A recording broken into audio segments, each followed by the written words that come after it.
He was a titan of Wall Street, a man who collected assets, skyscrapers, sports cars, and a beautiful wife who was the perfect silent ornament in his gilded life. Tonight, at the annual Children's Hope Foundation Gala, he decided to show off his newest acquisition, a fiery young mistress draped in scarlet silk.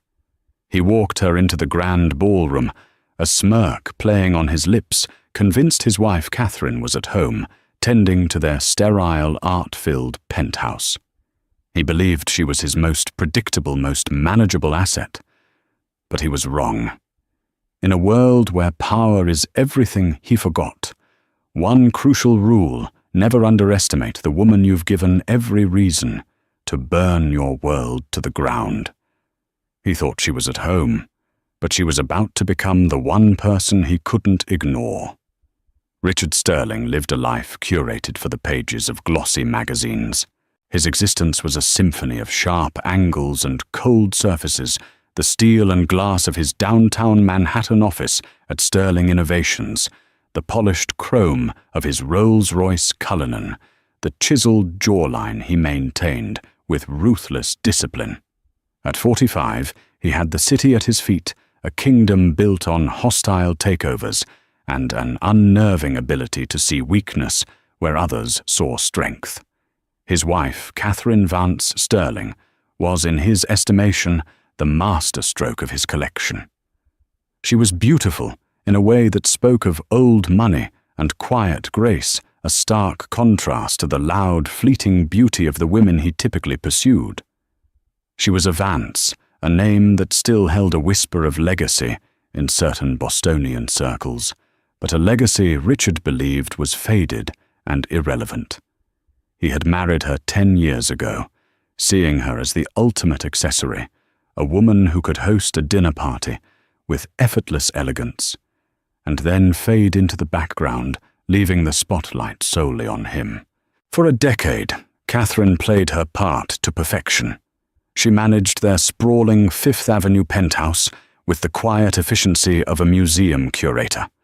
She chose the art-approved the menus and wore the couture he bought for her with a serene smile. She was a ghost in her own life, her days a structured sequence of Pilates charity lunches and appointments at Bergdorf's. Richard saw her contentment as a reflection of his own success. He had given her a life of unimaginable luxury. What more could she possibly want? He never saw the flicker of calculation in her eyes when he detailed his business triumphs, nor did he notice the books she read when he was away. Not novels, but dense tomes on market analysis, corporate law, and venture capitalism. He never questioned her late-night calls with her sister, which were in reality encrypted conferences with financial advisors and lawyers in Geneva. To Richard, Catherine was beautiful, placid, and most importantly, predictable. She was his safe harbor, the one constant in his turbulent world. This complacency was what led him to Jessica Croft. Jessica was everything Catherine was not. She was 26, a junior analyst at his firm, with a rapacious ambition that mirrored his own. She was bold, brash, and looked at him with an undisguised hunger that he found intoxicating. She didn't want a quiet life. She wanted to burn bright and fast, and she saw Richard as the ultimate accelerant. Their affair had been a thrilling, reckless game for the past 6 months. He installed her in a sleek apartment in Hudson Yards, showered her with gifts from Cartier and Chanel, and paraded her at discreet, high-end restaurants where he was unlikely to encounter his own social circle. But the game was growing old. Jessica was becoming demanding, eager for a public role, a validation of her status as his chosen one. The Children's Hope Foundation Gala was the perfect opportunity. It was the premier philanthropic event of the fall season, a glittering affair held at the American Museum of Natural History. Catherine, he reasoned, despised these events. She always claimed the forced pleasantries and social climbing gave her a headache. "Darling," he'd said a week prior, loosening his tie as he strode into their cavernous living room, Catherine was arranging white orchids in a vase, her back to him. "The Children's Hope Gala is next Friday. I know how you loathe it. I told Beatrice Lowell we'd make a sizable donation, but I'll attend alone. Represent the family." Catherine had turned a small, placid smile on her face. Her grey eyes, which he once thought were merely soft, seemed to hold a depth he couldn't be bothered to explore. "Oh, Richard, that's thoughtful of you. Yes, you're right. All those flashing cameras. You handle it so much better than I do. I think I'll just have a quiet night in. Maybe finish that new biography I started." He felt a surge of triumph at her easy acquiescence. It was perfect. "I'll need to take someone from the office, of course," he added a casual lie. "For networking, young Jessica Croft from M&A. Sharp girl. It's good for her to see this side of the business." He watched her for any sign of suspicion, any crack in the serene facade. There was none. She simply nodded, turning back to her flowers. "Of course. Give Beatrice my best, and make sure you get a photo for the society pages. It's good for the firm's image." "I always do, sweetheart," he said, kissing the top of her head before heading to his study. He missed the way her hand paused just for a second over a pristine white petal. He missed the glint in her eyes, as sharp and cold as the diamonds he'd once bought her. In his study, he immediately called Jessica. "Get ready, kitten," he purred into the phone. "You're making your official debut.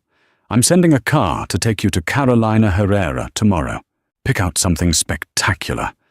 Something red."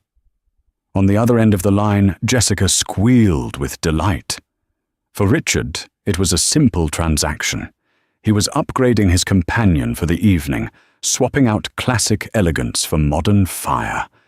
He felt powerful, untouchable, the master of his universe, completely oblivious to the fact that the foundations of his kingdom were already crumbling, eroded by the quiet, patient work of the woman in the other room.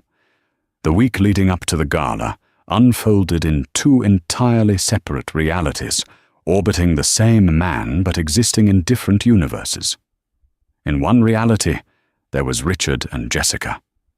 Theirs was a world of breathless excitement and conspiratorial whispers.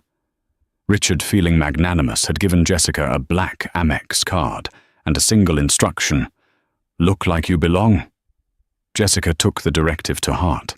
The trip to the Carolina Herrera boutique on Madison Avenue was like a scene from a movie she'd always dreamed of starring in. She swanned through the plush carpets, the cloying scent of perfume and money filling her senses. She chose a gown of crimson silk, a dramatic floor-sweeping affair with a plunging neckline and a slit that climbed daringly up her thigh. It was a statement piece, a dress designed to be noticed to scream for attention. "It's audacious," Richard commented when she sent him a picture from the dressing room. He could hear the nervous excitement in her voice over the phone. "Is that bad?" she asked, her voice small for the first time. "No." He chuckled. "It's perfect. You'll be my scarlet letter. A beautiful, bold secret everyone will want to know." The rest of her week was a flurry of preparations, funded by his generosity. There were appointments with a celebrity hairstylist, a makeup artist who worked with Vogue cover models, and a final fitting where the dress was tailored to cling to her every curve. She bought new shoes from Jimmy Choo and a diamond tennis bracelet from Tiffany's, a little pre-gala gift from Richard. Each night, she and Richard would meet at her apartment. He'd pour them glasses of a vintage Bordeaux he had delivered from his private cellar, and she'd model her progress. He coached her on the nuances of high society, which people to charm, whose names to remember how to laugh at a joke that wasn't funny. "Beatrice Lowell, the event chair, is an old dragon," he instructed, swirling the wine in his glass. "Be polite, but don't try too hard. She can smell desperation a mile away. My main business rival Marcus Thorne will likely be there. Ignore him. He's a shark who'll try to get information out of you." "What do I say if people ask who I am?"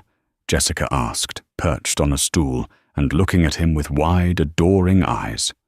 "You're my protégé, a rising star at my firm. I'm mentoring you," he said smoothly. "It's the perfect cover. Plausible, respectable, and it makes me look benevolent." Jessica felt a thrill run through her. She wasn't just a mistress. She was a protégé. It sounded important, official. She was being initiated into his world. She practiced her smile in the mirror, her walk, her casual, knowing laugh. She was a woman on the verge of having everything she'd ever wanted, and she was utterly blind to the fact that she was merely a prop in a play whose script she hadn't read. Meanwhile, in the other reality, Catherine's preparations were of a profoundly different nature. Her week was also a series of appointments, but they took place not in glittering boutiques, but in the hushed wood-panelled law offices of Sullivan and Cromwell, and the discreet meeting rooms of a private wealth management firm overlooking Central Park. Her wardrobe for these meetings was a uniform of quiet power, tailored trousers, silk blouses, and a trench coat that shielded her from the city's prying eyes.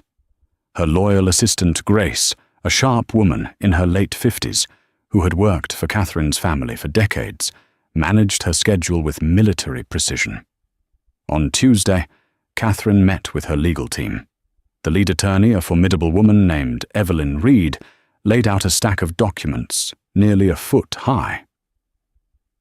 "The separation of assets is complete," Evelyn stated, her voice crisp. "He has no idea about the Vance Trust. Your grandfather structured it ironclad. He can't touch a single penny. We've established the new holding companies under the VC Sterling name. They're clean, untraceable to him for now." "And the real estate?" Catherine asked, her gaze unwavering. "The Hamptons property was purchased entirely with trust funds. He has no claim. The deeds for the London flat and the Swiss chalet are already transferred. As for this penthouse," Evelyn gestured around the opulent room, "it's in his name. Let him have it. It's just a cage, after all." On Wednesday, Catherine met with her financial team. They walked her through the portfolio she had been secretly building for the last 5 years. Using the formidable inheritance her grandfather had left her, a fact she had deliberately obscured from Richard, allowing him to believe her family was genteel but broke, she had made a series of incredibly shrewd investments. She had backed 3 small tech startups, 2 of which were now on the brink of unicorn status. She had diversified into biotech and renewable energy. Her net worth, independent of Richard, was staggering. It was approaching his own. "The launch of the Vance Initiative for Women in Technology is ready to go live," her chief advisor said. "The website, the press released the initial round of funding grants. It's all queued up. All we need is your final go-ahead." "Friday night?" Catherine said calmly. "At 10 p.m. Eastern Time, exactly when the gala is in full swing." Her final and most important meeting was on Thursday afternoon, a quiet tea at the Carlyle with Beatrice Lowell. Beatrice, a woman whose name commanded respect in every corner of New York society, was a dear friend of Catherine's late mother. She was one of the few people who knew the real Catherine, the brilliant strategic mind hidden behind the society wife facade. "Are you truly ready for this, my dear?" Beatrice asked, her sharp blue eyes full of concern and admiration. "Once this stone is thrown, the ripples will become a tidal wave." "I've been ready for years, Beatrice," Catherine replied, her voice steady. "He's become careless. He thinks I'm a porcelain doll on his shelf. It's time he learned that dolls can walk away, and sometimes they can tear down the whole house."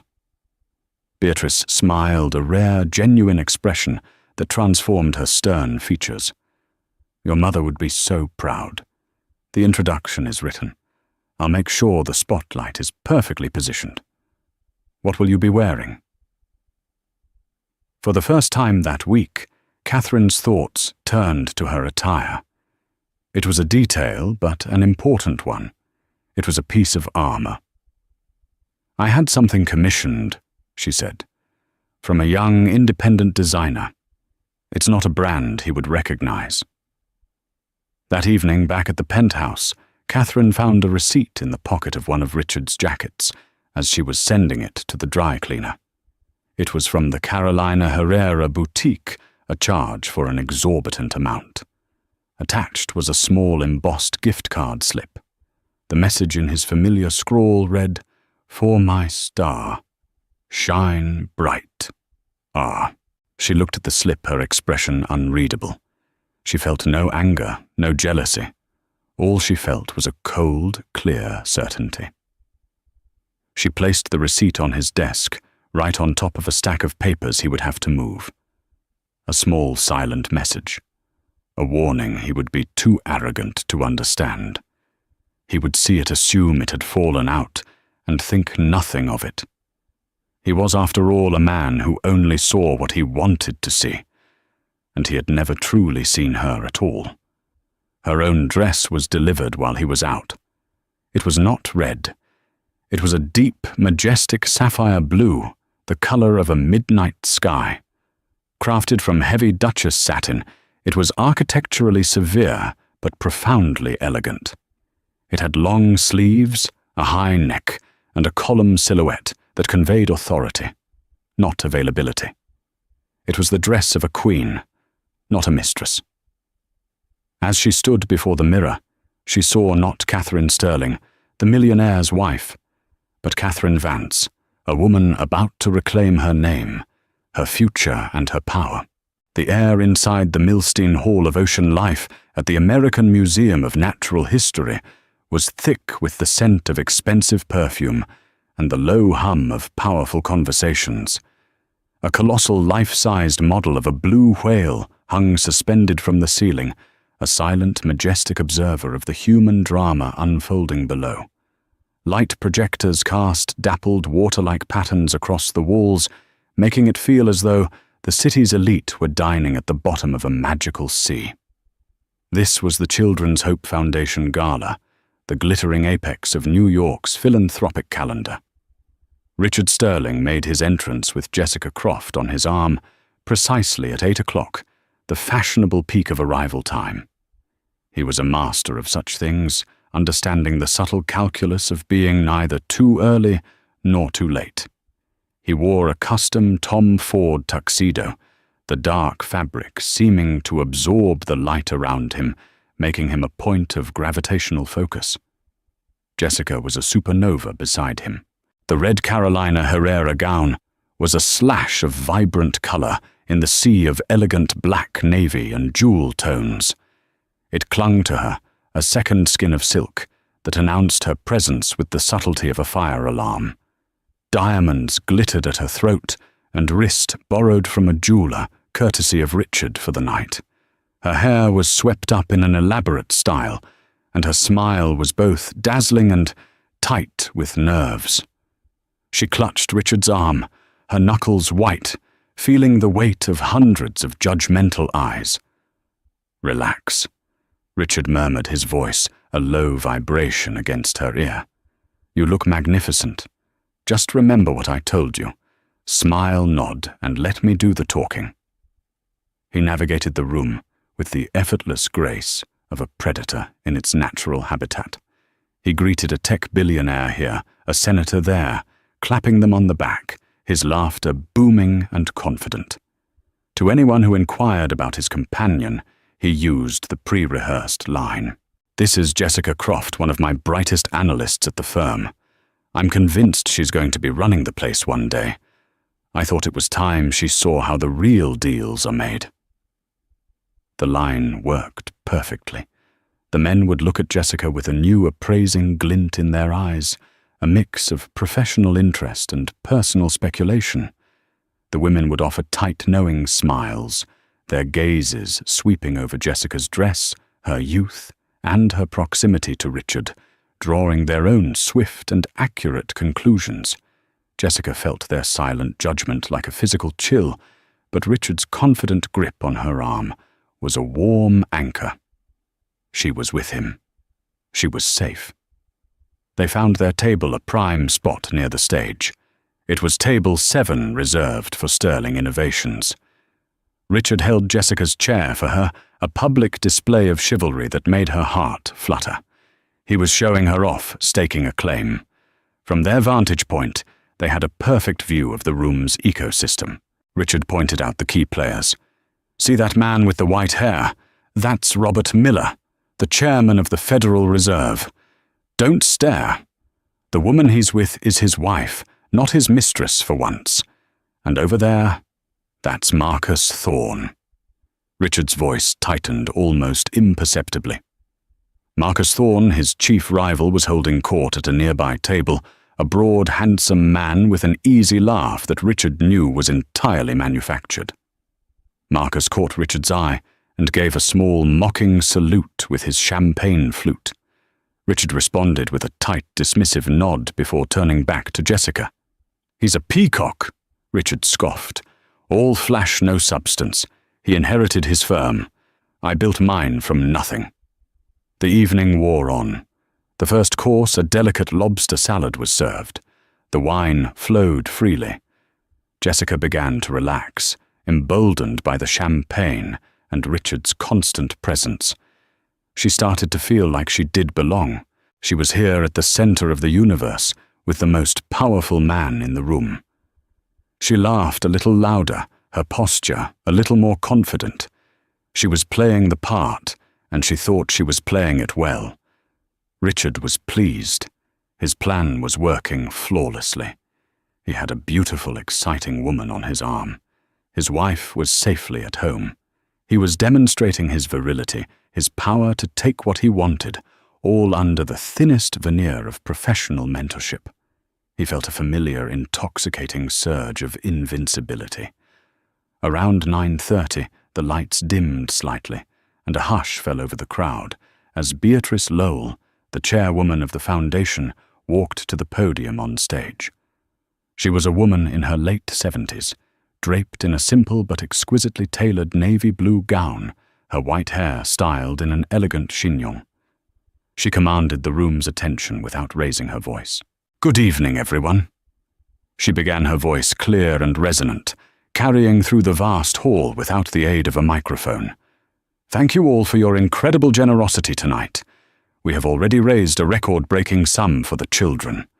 A polite round of applause rippled through the room. Richard clapped perfunctorily, his attention already drifting. He discreetly checked his Patek Philippe watch. He was getting bored. "Tonight," Beatrice continued, "we not only celebrate our shared commitment to philanthropy, but we also have the distinct honor of celebrating a new transformative force in that world. Each year, the Foundation bestows its Beacon of Hope Award on an individual whose vision and dedication promise to create lasting change. This year, the recipient was a closely guarded secret. It is someone who has worked quietly, diligently, and without any desire for recognition." Richard leaned over to Jessica. "This is usually when they give an award to some ancient fossil who's donated a library wing," he whispered, a smirk on his face. Jessica giggled, covering her mouth with her hand. "This individual," Beatrice's voice grew stronger, pulling the room's focus entirely to her, "reminds us that true strength is not always loud. It is not always found in the boardroom or on the trading floor. Sometimes the most powerful force for change is the one that has been consistently, systematically, and foolishly underestimated." A strange feeling, a tiny prickle of unease began to form in the pit of Richard's stomach. Beatrice's gaze seemed to sweep across the room, and for a fleeting, impossible moment, he felt as though it lingered on him. He dismissed the thought as absurd. She has spent years planning, building, and investing not for personal gain, but to create a new paradigm for empowerment, with the launch of a revolutionary new foundation dedicated to funding and mentoring female entrepreneurs in the tech sector, she is poised to change the landscape of innovation in this country. The whispers started around the room. Who was it? No one had heard of such a foundation. The secret had been kept remarkably well. Beatrice Lowell smiled, a slow, deliberate expression full of dramatic weight. He thought her world was limited to floral arrangements and social calendars. He, and perhaps many of us, saw a quiet wife, a graceful hostess. We were wrong. We saw the cover, but we never read the book. The prickle in Richard's stomach turned into a cold, sinking stone. His blood ran cold. He felt Jessica's hand on his arm, her expression confused. "What is she talking about?" she whispered. Richard didn't answer. He couldn't. His eyes were locked on the stage, his mind refusing to make the connection that his gut already had. Beatrice's voice rang out clear as a bell into the stunned silence of the hall. "Ladies and gentlemen, it is my profound honor and personal delight to present this year's Beacon of Hope Award and introduce to you our guest of honor, Mrs. Catherine Vance Sterling." For a moment there was absolute silence. The name hung in the air, suspended in a collective state of disbelief. Richard Sterling felt the world tilt on its axis. Every sound in the vast hall, the clinking of distant cutlery, the whisper of silk, the thumping of his own heart seemed to amplify, and then rush away, leaving a ringing in his ears. Cotino, it was impossible. A mistake? A cruel, elaborate joke? Then the spotlight on the side of the stage flared to life, illuminating a figure standing in the wings. She walked onto the stage, not with the hesitant, retiring gait he was used to, but with a smooth, deliberate confidence that was utterly foreign. The Catherine who emerged from the shadows was someone he didn't recognize. The sapphire-blue Schiaparelli gown was a statement of regal authority. It didn't plead for attention like Jessica's scarlet dress. It commanded it. Her hair was not in its usual soft chignon, but styled in sleek, elegant waves that framed a face that looked as though it were carved from marble. Her expression was serene, composed, and held a power that stunned the room into a deeper silence. A single perfectly placed piece of jewelry, a breathtaking diamond necklace that Richard had never seen before, a Vance family heirloom she had kept hidden away, rested against her collarbone, catching the light like frozen fire. The first sound was a gasp from a nearby table, followed by a ripple of frantic whispers that spread through the hall like a contagion. "Is that Sterling's wife? I thought she never came to these things. My God, look at her." Then came the flashbulbs. A handful at first, then a blinding stroboscopic onslaught. The photographers, sensing a story far more explosive than a simple charity donation, surged forward, their lenses trained on the unfolding drama. They captured it all, the vision of Catherine on stage, Beatrice Lowell beaming beside her, and most damningly, the tableau at table 7. Richard was frozen in his chair, his face a mask of slack-jawed horror. His carefully constructed world had just been detonated, and he was at ground zero. Beside him, Jessica was ashen. The vibrant color of her dress now seemed garish, desperate. All the confident champagne had given her evaporated, leaving behind the raw, terrified realization that she was catastrophically out of her depth. She was the Scarlet Woman, publicly branded, and the man who had put her in this position looked as though he'd seen a ghost. On stage, Beatrice presented Catherine with a heavy crystal award. Catherine accepted it with a graceful nod, her hands steady. She stepped up to the podium, adjusted the microphone, and looked out over the sea of stunned faces. Her eyes scanned the room coolly, methodically, until they found Richard. For a single shattering second, their gazes locked. In her eyes, he saw no anger, no pain, no love. He saw nothing. It was the detached, dispassionate look one might give a failed investment. A problem to be liquidated. Then she looked away from him, her focus shifting to the wider audience, and began to speak. Her voice, when it came, was not the soft, hesitant murmur he was accustomed to hearing at home. It was clear, poised, and resonated with an authority no one in that room knew she possessed. "Thank you, Beatrice," she began, her tone warm yet formal. "And thank you to the Children's Hope Foundation. I am deeply honored. For a long time, I have lived a life of quiet observation, and from that vantage point, I have noticed a profound and persistent imbalance in the worlds of technology and finance. I have seen brilliant ideas dismissed and promising ventures fail not for lack of merit, but because the brilliant minds behind them were women. The room was rapt. This was not the rambling, generic acceptance speech they were expecting. This was a manifesto. We are told that ambition is a virtue in a man, but a flaw in a woman. That to be powerful, we must emulate the most ruthless aspects of the men who dominate the field. She continued, her voice gaining strength. I believe that is a false choice. I believe there is a different way to build, to innovate, and to lead. One based on collaboration, not conquest. On mentorship, not intimidation. Richard could feel hundreds of pairs of eyes darting between him and the woman on stage. He was being filleted in public, not by accusation, but by contrast. She was everything he wasn't. That is why tonight I am officially launching the Vantas Initiative, Catherine announced. Named for my mother, a woman of quiet strength and brilliant intellect, who never had the opportunities she deserved. The Vance Initiative is a venture capital fund and mentorship program with an initial endowment of $100 million. Another collective gasp swept the room. $100 million.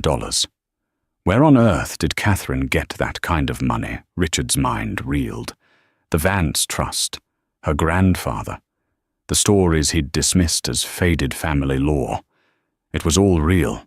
She had her own fortune, a fortune she had hidden from him for a decade. Dedicated solely to funding and supporting startups founded by women. Our mission is to seek out the overlooked, to empower the underestimated, and to fundamentally re-engineer the architecture of opportunity. She concluded her speech with a simple, powerful call to action, inviting others to join her cause. She never mentioned Richard. She didn't have to. The entire speech was an indictment of his world, his methods, his values. She had built a new kingdom right under his nose, and this gala was not an awards ceremony, it was a coronation.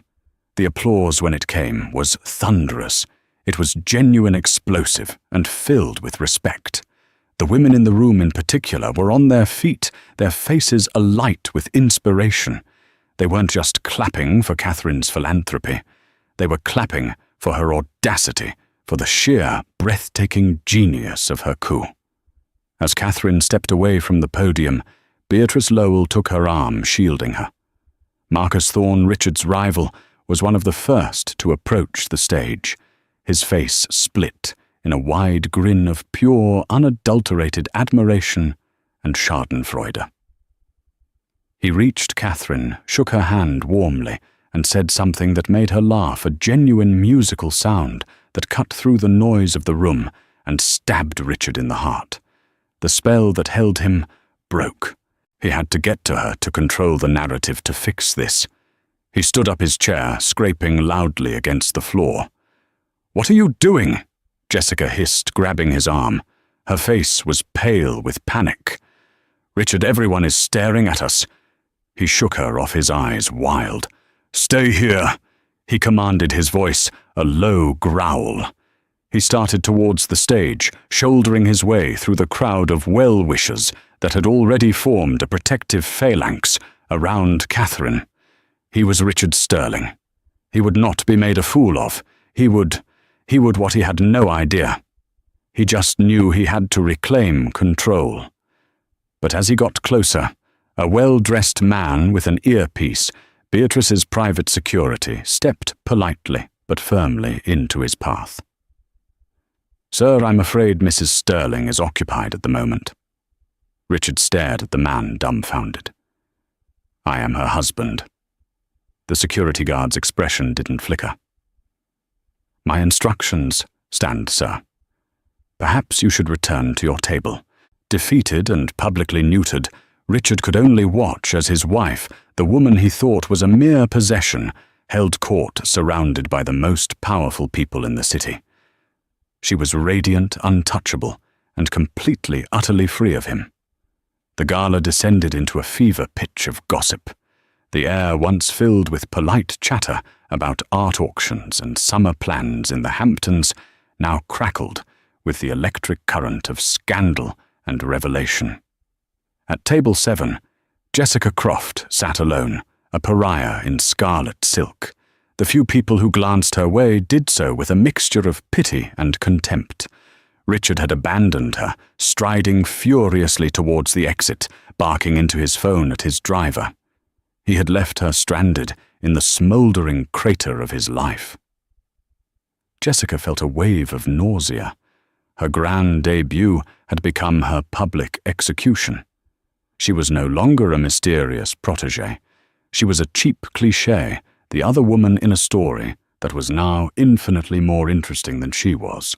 Gathering what little dignity she had left, she stood up her Jimmy Choo heels, sinking slightly into the plush carpet, and walked head held high towards the exit, enduring the gauntlet of whispers and stares. Her Cinderella night was over. She had left her glass slipper, her reputation, and her career prospects shattered on the ballroom floor. Richard, meanwhile, was in his Cullinan, speeding through the glittering streets of Manhattan. The city lights, which usually made him feel powerful, now seemed to mock him. He was calling Catherine's cell phone repeatedly. Each call went directly to voicemail. The recorded message, her calm, familiar voice, now sounded like a taunt. "Catherine, pick up the goddamn phone!" He roared at the recording, slamming his fist against the leather seat. "We need to talk. You have no idea what you've just done." But she did. She knew exactly what she had done. Back at the museum, Catherine was not talking to her husband. She was talking to the Wall Street Journal. A seasoned reporter sensing the real story of the night had been granted a brief exclusive interview facilitated by Beatrice. "Mrs. Sterling." The reporter asked, her pen poised. "This is an extraordinary move.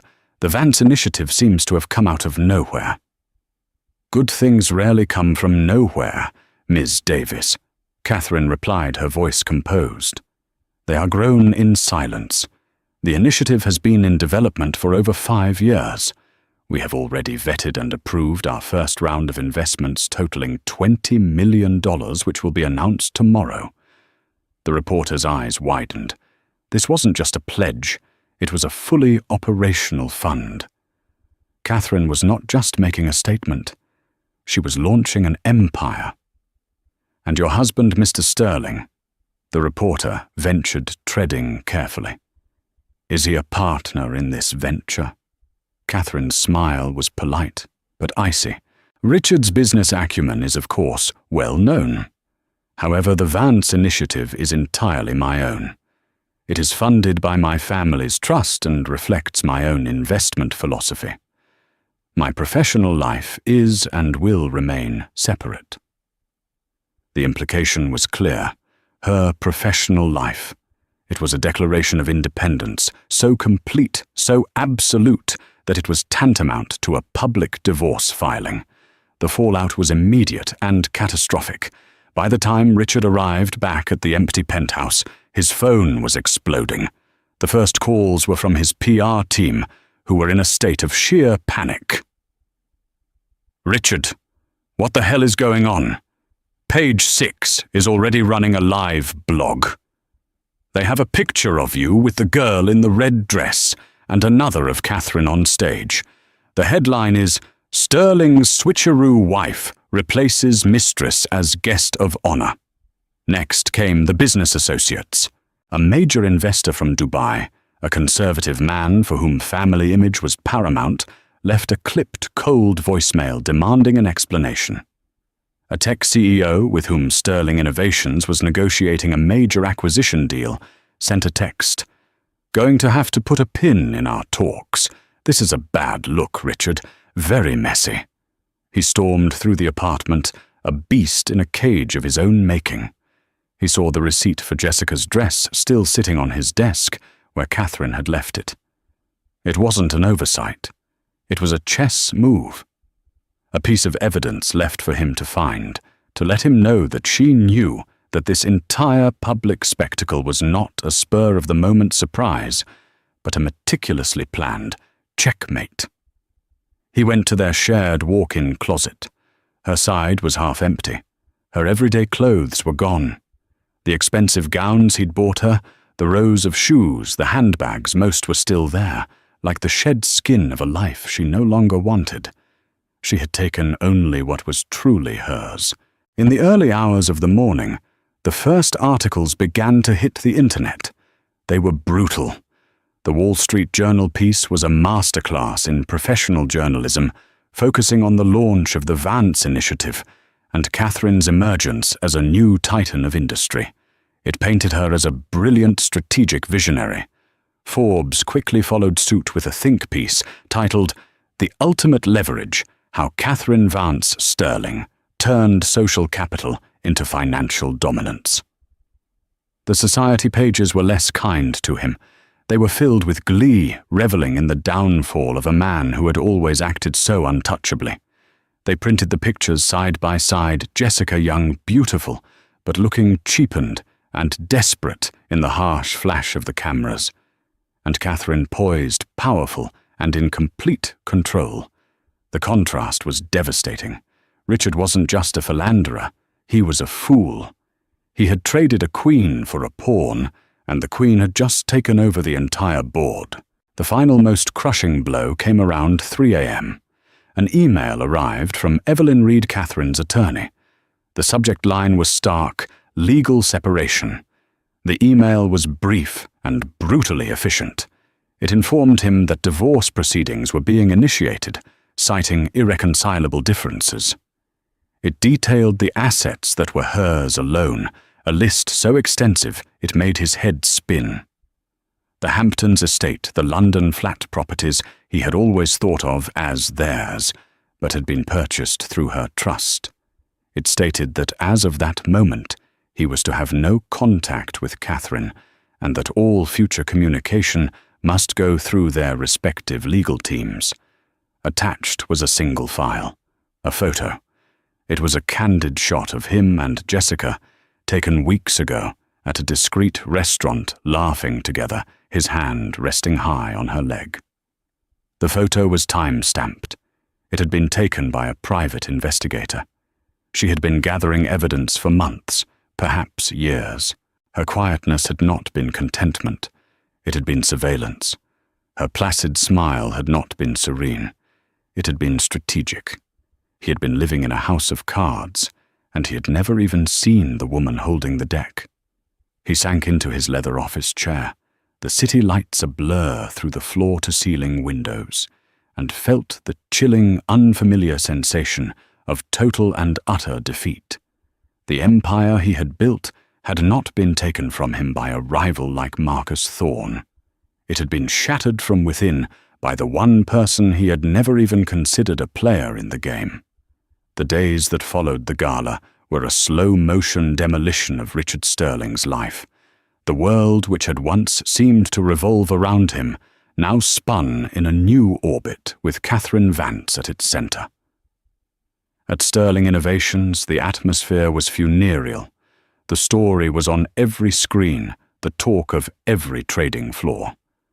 Richard's reputation as a shrewd, infallible operator was in tatters. How could a man so easily and publicly duped by his own wife be trusted to foresee market trends or navigate complex negotiations? The deal with the tech company officially fell through. Marcus Thorne, smelling blood in the water, immediately swooped in, poaching 2 of Richard's top executives and making a play for one of his key clients. Richard's attempts at damage control were futile. He was a walking punchline, a meme, a cautionary tale told over expensive lunches he was no longer invited to. He fired Jessica Croft. Her dismissal was cold and impersonal, an email from HR citing a breach of the company's code of conduct. Her office was packed into a box and left with the front desk. When she tried to call Richard, her number was blocked. In a single night, she had lost her job, her benefactor, and any hope of a future in the cutthroat world of New York finance. She became a ghost, disappearing back into the anonymity from which she had so desperately wanted to escape. Richard, meanwhile, rattled around the cavernous penthouse, a king deposed from his throne. The silence was deafening. The white orchids Catherine had so carefully arranged began to wilt their drooping heads, a perfect metaphor for his own fallen state. The staff, once deferential, now moved around him with averted eyes and whispered conversations. He was no longer the master of the house. He was just a temporary occupant, awaiting eviction. Catherine's world, in stark contrast, was one of explosive growth and burgeoning influence. The headquarters of the Vance Initiative, located in a chic, light-filled loft in the meatpacking district, was a hive of activity. The $100 million endowment had been a conservative opening bid. In the wake of the Gala, offers of partnership and investment flooded in. Powerful women, CEOs, venture capitalists, established philanthropists, all wanted to be a part of what Catherine was building. Beatrice Lowell joined her board of directors, lending her immense credibility and network to the cause. The press couldn't get enough of her. She was the story of the season. She gave a select few interviews, always steering the conversation away from her personal life and towards her professional mission. She was articulate, passionate, and formidably intelligent. The business world, which had known her only as Richard Sterling's pretty wife, was now forced to reckon with Catherine Vance, the brilliant strategist. A month after the gala, the 2 sides met in their lawyers' offices to begin the divorce settlement. The conference room was large and impersonal, with a long mahogany table that served as a polished no-man's land. Richard arrived first looking haggard. He had lost weight, and his expensive suit seemed to hang off his frame. He was flanked by a team of aggressive, pin-striped lawyers who radiated belligerence. Catherine arrived exactly on time, accompanied only by Evelyn Reed. She wore a simple but impeccably tailored cream-colored dress. She looked serene, healthy, and completely in command. She nodded a curt professional acknowledgement in Richard's direction and took her seat without a word. Richard's lawyers came out swinging, as he had instructed. They contested the prenuptial agreement. They made noise about emotional distress. They attempted to lay claim to a portion of the Vance Initiative, arguing that her financial acumen had been honed through her exposure to Mr. Sterling's business. Evelyn Reed listened patiently, her expression impassive. When they had finished their blustering, she opened her briefcase and slid a slim file across the table.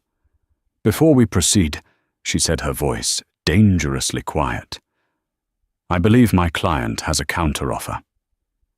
Richard's lead attorney opened the file. Inside was a series of damning documents. There were the private investigators' reports detailing Richard's affair with Jessica in meticulous, humiliating detail. There were bank statements showing the extravagant gifts, the rent on the Hudson Yards apartment, all paid for, from accounts that could be argued as marital assets. But that wasn't the worst of it.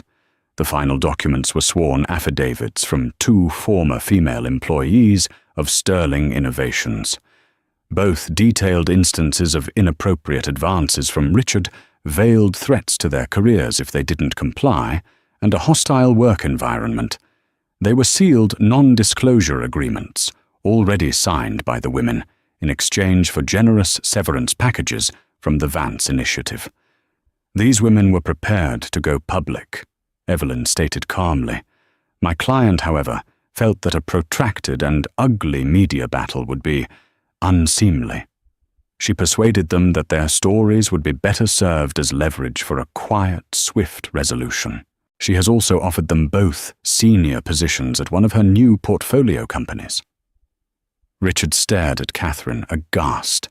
She had not only outmaneuvered him, she had weaponized his own transgressions against him with surgical precision. She hadn't just been planning a divorce. She'd been planning a war and had won it before he even knew it had begun. "What do you want?" he finally choked out, speaking directly to her for the first time. Catherine met his gaze, her expression unreadable. "I want what is mine, Richard. Nothing more, nothing less. The Vance assets are mine. The Hamptons property is mine. I will not touch Sterling Innovations or your personal holdings. I want a clean break. Sign the papers, and those affidavits remain sealed forever. Contest this, and they will be delivered to the New York Times by courier this afternoon." Richard's lawyers were pale. They knew a checkmate when they saw one. The scandal of the affair was one thing. A Me Too scandal would utterly destroy what was left of his company and his name. He looked across the table at the woman he had lived with for 10 years, the woman he thought he knew he owned. He had seen her as a beautiful, fragile piece of porcelain.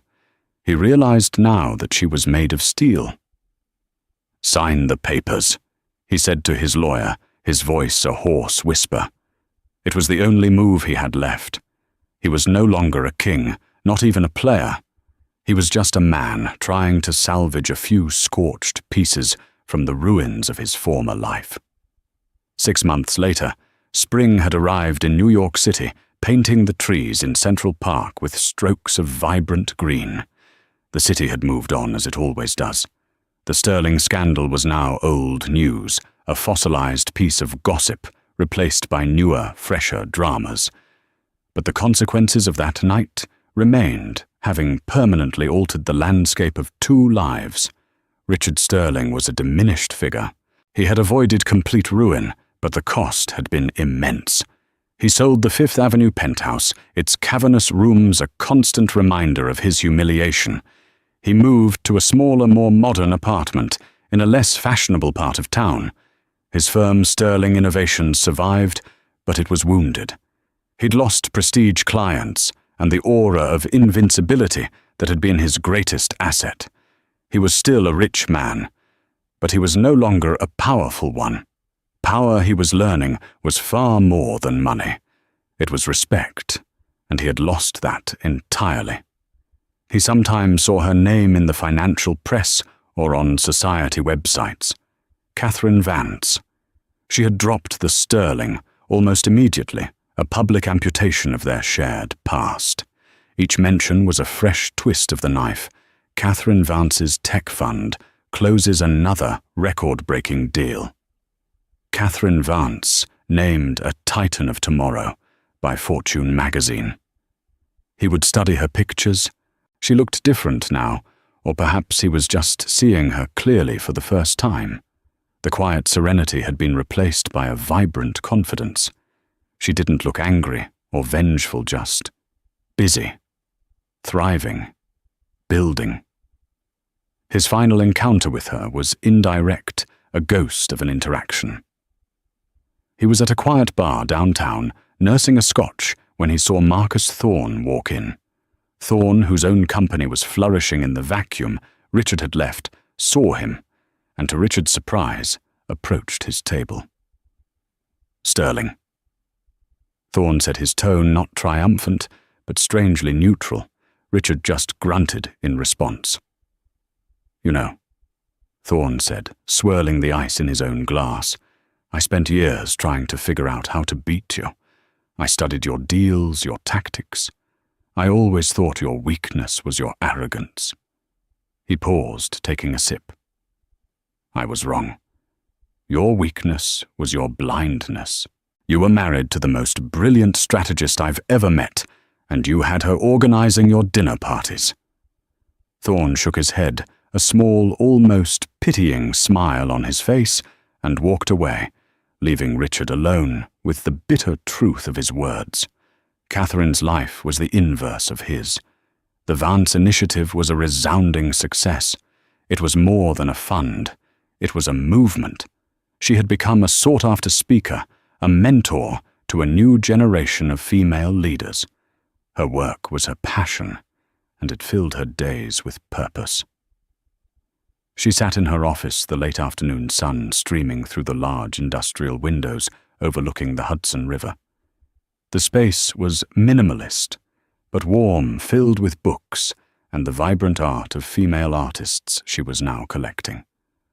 Grace, her steadfast assistant, came in with a cup of tea. "The final divorce decree came through this morning," Grace said, quietly placing the cup on the desk. "It's officially done." Catherine looked up from her laptop, a small, thoughtful smile playing on her lips. She felt no surge of victory, no lingering bitterness. She simply felt closure. "Thank you, Grace." "A reporter from Forbes is on the line," Grace added. "They're doing a 'Where Are They Now?' follow-up to their 'Titans of Tomorrow' piece. She wants to ask you about your transformation." Catherine considered the word. Transformation. It implied she had changed from one thing into another, a caterpillar into a butterfly. It wasn't accurate. "Put her through," Catherine said. She picked up the phone. "Catherine Vance speaking." The reporter's voice was bright and enthusiastic. "Ms. Vance, thank you for your time. I wanted to start by asking about your incredible journey. People talk about your transformation from a quiet society wife to a powerhouse CEO. Can you tell me what that felt like?"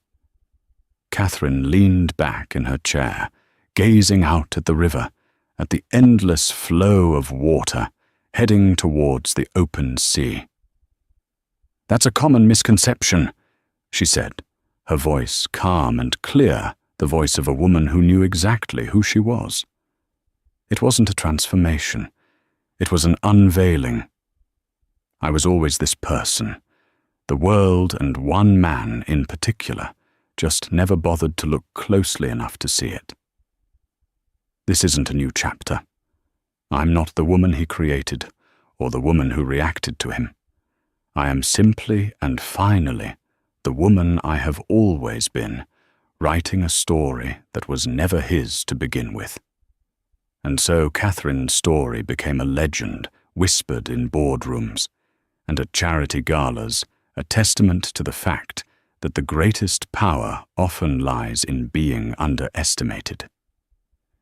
Richard Sterling became a ghost of his former self, a lesson in arrogance, while Catherine Vance built an empire on the foundations of his neglect. Her victory wasn't just in the money she made or the company she built. It was in the reclaiming of her own name, her own story. What did you think of Catherine's epic power move? Was it cold-hearted revenge or a brilliant act of self-liberation? Let us know your thoughts in the comments below. We read every single one. If you were captivated by this story of quiet strength and spectacular vindication, please show your support by hitting that like button.